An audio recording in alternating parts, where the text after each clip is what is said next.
আল্লাহ রাব্বুল আলামিন বলেন, আফাতুমিনুনা বিবা'দিল কিতাবি ওয়া তাকফুরুনা বিবা'দ। তোমরা কি কোরআনের কিছু অংশ মানবে আর কিছু অংশ তোমরা ছেড়ে দেবে? কিছু অংশ মানলে কিছু অংশ ছেড়ে দিলে আল্লাহর দরবারে কাঙ্ক্ষিত মানের মর্যাদায় আমরা কখনো সফলতা অর্জন করতে পারবো না। জোরে বলেন ঠিক কিনা? এজন্য আল্লাহ রাব্বুল আলামিন বলেন, তাম দুনিয়ার মানুষদের মধ্য থেকে আমার আল্লাহ ঈমানদারদেরকে সবচেয়ে বেশি ভালোবাসেন, মুত্তাকিদেরকে আমার আল্লাহ ভালোবাসেন। আল্লাহ রাব্বুল আলামিন বলেন, ফামা উতিতুম মিন শাইইন ফামাতাউল হায়াতিদ দুনিয়া ওয়া মা ইনদাল্লাহি খায়রুন ওয়া আবকা। বলেন আল্লাহু আকবার। আল্লাহ বলেন, দুনিয়ার এটা ভোগের জায়গায় যত নাজ নেয়ামত আমি আল্লাহ তোমাদেরকে দিয়েছি, আল্লাহ যত নেয়ামত দিয়েছে দখল পাড়াবাসী বলেন তো আমরা গণনা করে শেষ করতে পারবো নাকি? আল্লাহ রাব্বুল আলামিন অন্য জায়গায় সুন্দর করে আমার আল্লাহ ঘোষণা করছেন, ওয়া ইন তাউদ্দু নি'মাতাল্লাহি লা তুহসুহা। বান্দারে, তোমাদেরকে যত নেয়ামত আমি আল্লাহ দান করেছি, এই নিয়ামত যদি তোমরা গণনা শুরু করো, গণনা করতে করতে তোমার জীবনের শুরু থেকে শেষ হয়ে যাবে বান্দা। আমি যত নিয়ামত দিয়েছি এই নিয়ামত তোমরা গণনা করে শেষ করতে পারবে না। জোরে বলি সুবহানাল্লাহ। ও দখল পাড়াবাসী, আপনাদের কাছে জানতে চাই, আল্লাহ যে নিয়ামত দিয়েছে এটা আমরা কি গণনা করে শেষ করতে পারবো? আল্লাহ বলেন, বান্দা, যেহেতু তোমাদেরকে আমি আল্লাহ নিয়ামত দিয়েছি এটা গণনা করে শেষ করতে পারবে না, তবে তোমাদের জন্য একটা সুযোগ আছে। লাইন শাকারতুম লাযীদান্নাকুম। বান্দারে, যত নিয়ামত তোমাকে আমি দিয়েছি, নিয়ামত পাওয়ার পরে যদি খুশি হয়ে আমি আল্লাহর শুকরিয়া আদায় করো, নিয়ামত যা দিয়েছি আমি আল্লাহ আরো বাড়ায় দেব। বলি সুবহানাল্লাহ। আমি যে আয়াত পড়ছিলাম, আল্লাহ বলেন, ফামা উতিতুম মিন শাইইন ফামাতাউল হায়াতিদ দুনিয়া। দুনিয়াতে যে নিয়ামত আমার আল্লাহ দিয়েছে ভোগের জন্য, টাকা পয়সা ক্ষমতা যা আপনি পেয়েছেন, এই নিয়ামতের ক্ষমতা পাওয়ার কিন্তু দুনিয়া পর্যন্ত শেষ। আপনাদেরকে বলতে চাই, এখানে অনেক টাকাওয়ালা মানুষ আছে, যখন দুনিয়া থেকে চলে গেছে বলেন তো টাকা সঙ্গে নেওয়ার সুযোগ হয়েছে? তার মানে দুনিয়াতে যা পেয়েছেন, টাকা পেয়েছেন, অর্থ পেয়েছেন, সন্তান আদি যা আপনি পেয়েছেন, ক্ষমতা পেয়েছেন, এটা নিয়ে কবরে যাওয়ার সুযোগ নাই। যার কারণে আমার আল্লাহ দুনিয়াতে অনেক নাফরমান যারা আল্লাহকে মানে না, আল্লাহকে নিয়ে বিদ্রোহ করে, আমার আল্লাহ সমানভাবে সবাইকে এই নিয়ামত দিয়েছেন। জোরে বলেন সুবহানাল্লাহ। আল্লাহ বলেন, আমি যেহেতু মুমিন মুত্তাকিন, আমার উপর নির্ভরশীল বান্দাদেরকে বলো ভালোবাসি, এজন্য কিয়ামতের ময়দানে এদের জন্য স্পেশাল আমি আল্লাহ রাব্বুল আলামিন নিয়ামত রেখে দিয়েছি। এই নিয়ামত দুনিয়ার মতো সবাই পাবে না। ওয়া মা ইনদাল্লাহি খায়রুন ওয়া আবকা। এই নিয়ামত আবার দুনিয়ার নিয়ামতের মতো না। দুনিয়ায় একটা মানুষ যৌবন ছিল, আবার বয়সের ভারে যৌবন কিন্তু হারিয়ে যায়। আল্লাহ বলেন, আখিরাতের ময়দানে আমার মুত্তাকিন পরহেজগার বান্দাদেরকে যে নিয়ামত দেব, এই নিয়ামত কোনোদিন আর শেষ হবে না। বলি সুবহানাল্লাহ। আল্লাহর কাছে আমরা প্রশ্ন করতে পারি, আল্লাহ, আখিরাতের ময়দানে তুমি যে নিয়ামত আমাদেরকে দেবা, এটা কি সবার জন্য? আল্লাহ রাব্বুল আলামিন পরবর্তীতে আমার আল্লাহ জানায় দেয়, লিল্লাযীনা আমানু ওয়া আলা রাব্বিহিম ইয়াতাওয়াক্কালুন। জোরে বলেন আল্লাহু আকবার। আল্লাহ বলেন, দুনিয়ার মানুষ আখিরাতে যে আমি নিয়ামত দেব, এটা দুনিয়ার মতো কিন্তু সবাই পাবে না।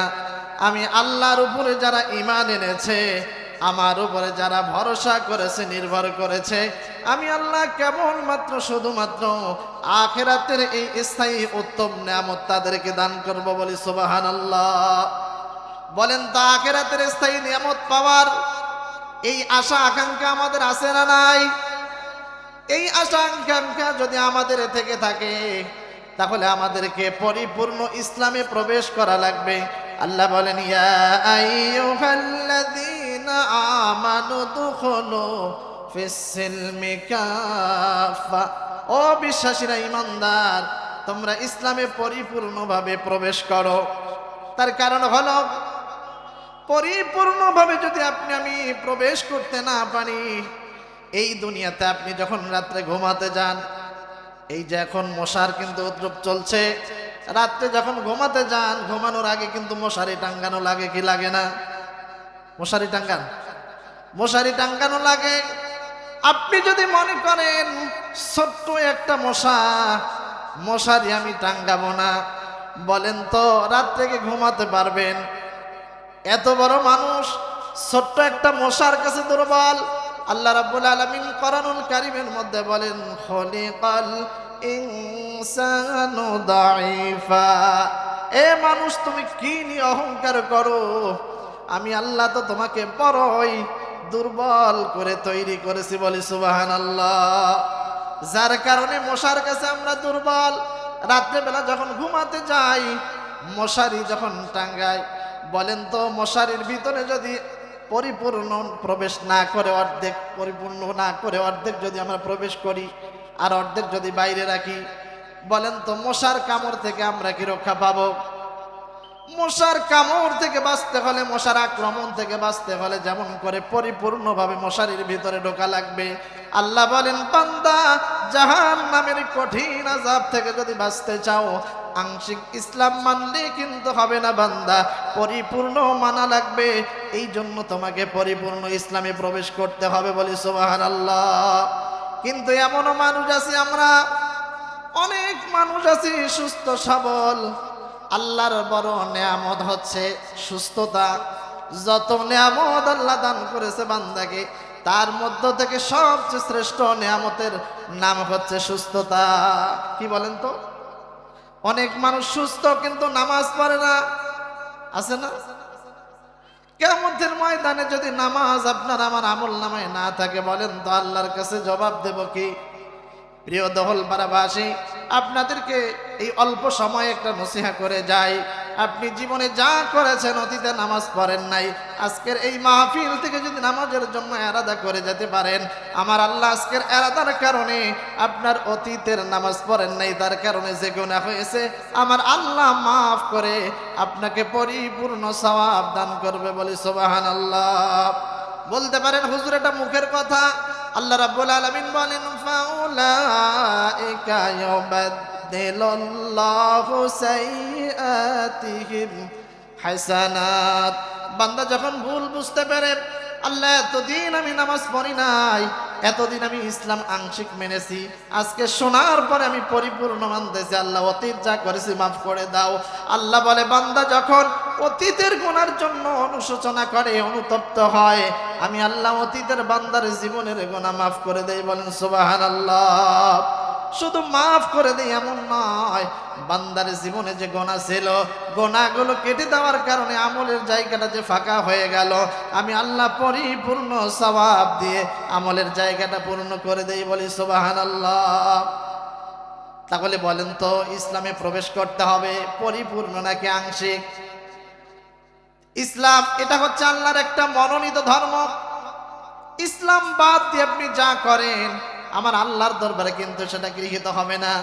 আল্লাহ বলেন, ওয়া মাইয়াবতাগি গায়রাল ইসলামি দীনান ফালাই ইউকবালা মিনহু ওয়া হুয়া ফিল আখিরাতি মিনাল খাসিরিন। জোরে বলেন আল্লাহু আকবার। আল্লাহ বলেন, ইসলাম বাদ দিয়ে যা কিছু করবে বান্দা, এটা নিয়ে আমি আল্লাহর দরবারে কোনো তোমরা কৃপা পাবে না। আর ইসলাম বাদ দিয়ে যা করবে, এটা দিয়ে তোমাদের কোনো লাভ হবে না, বরঞ্চ কিয়ামতের ময়দানে তোমাদেরকে ক্ষতিগ্রস্ত হওয়া লাগবে। তাহলে আল্লাহর মনোনীত ধর্ম, তার নাম কি বলেন তো? ইসলাম। ইসলামের সব আছে, আপনার ব্যক্তি জীবন, আপনার পারিবারিক জীবন, আপনার সামাজিক জীবন, আপনার আন্তর্জাতিক জীবন, রাজনৈতিক জীবন। এই জায়গায় এসে অনেক মানুষ, আজকে আমরা ইসলামকে ডিভাইডেড করে ফেলেছি, আলাদা করে ফেলেছি। অনেক মানুষের ভাষ্য হচ্ছে ইসলাম আর রাজনীতি এক না। ইসলাম আর রাজনীতি কি এক? বলেন তো। ইসলাম আর রাজনীতি এক। আল্লাহ বলেন ওয়ানাজ্জালনা আলাইকাল কিতাবা তিবয়ানাল লিকুল্লি শাই। এই কোরআনে বান্দা তোমার জন্য যা কিছু প্রয়োজন, আল্লাহ বলেন আমানু দুখুলু ফিস সিলমি কাফা, পরিপূর্ণ ইসলামে প্রবেশ করো। এরপরে আরেকটা বাক্য আছে ওয়ালা তাত্তাবিউ খুতুওয়াতিশ শাইতান, আর তোমরা শয়তানের পদাঙ্ক অনুসরণ করো না। যে কাজ করলে পরে শয়তান খুশি হয় এই কাজ তোমরা করো না। ইন্নাহু লাকুম আদুউম মুবিন, শয়তান হচ্ছে আমাদের প্রকাশ্য শত্রু। সম্মানিত হাজিরিন, এজন্য আমাদের এক নম্বর কাজ হবে আমাদের ব্যক্তি জীবন, পারিবারিক জীবন, সামাজিক জীবন, রাষ্ট্রীয় জীবন, প্রত্যেকটা ক্ষেত্রে আমরা যেন ইসলামকে পরিপূর্ণ মানতে পারি। যে কাজ করলে পরে শয়তান খুশি হয় এই কাজ যেন আমরা বর্জন করতে পারি। আল্লাহ যেন তৌফিক আমাদেরকে দান করেন, বলেন আমিন। আর শয়তান যে আমাদের প্রকাশ্য শত্রু এটা যেন বোঝার মতো মন আমাদেরকে দান করেন, বলেন আমিন। অল্প সময়ে দুইটি মেসেজ আপনাদের কাছে, যে আপনি ইসলাম মানবেন পরিপূর্ণ, আর দ্বিতীয়ত হচ্ছে শয়তানের অনুসরণ আমরা করব না। শয়তান কি শুধু জিন নাকি মানুষের ভিতরেও আছে? শয়তান মার্কা মানুষ আছে না? আছে। আল্লাহ বলছেন মিনাল জিন্নাতি ওয়ান নাস, মানুষের ভিতরে শয়তান আছে। এজন্য করে দেখা যায় এমনও মানুষ আছে এমন কাজ করে শয়তানকেও হার মানিয়ে ফেলে। অতএব আমরা যেন শয়তানের কাজ, শয়তান যেটা করলে খুশি হয় এই কাজগুলোর থেকে নিজেকে বাঁচাতে পারি, হেফাজত করতে পারি। শয়তান প্রকাশ্য শত্রু এটা যেন বুঝে শয়তানের সেই পদাঙ্ক অনুসরণ থেকে নিজেকে দূরে রাখতে পারি, হেফাজত করতে পারি। আল্লাহ যেন তৌফিক আমাদেরকে দান করেন, বলেন আমিন।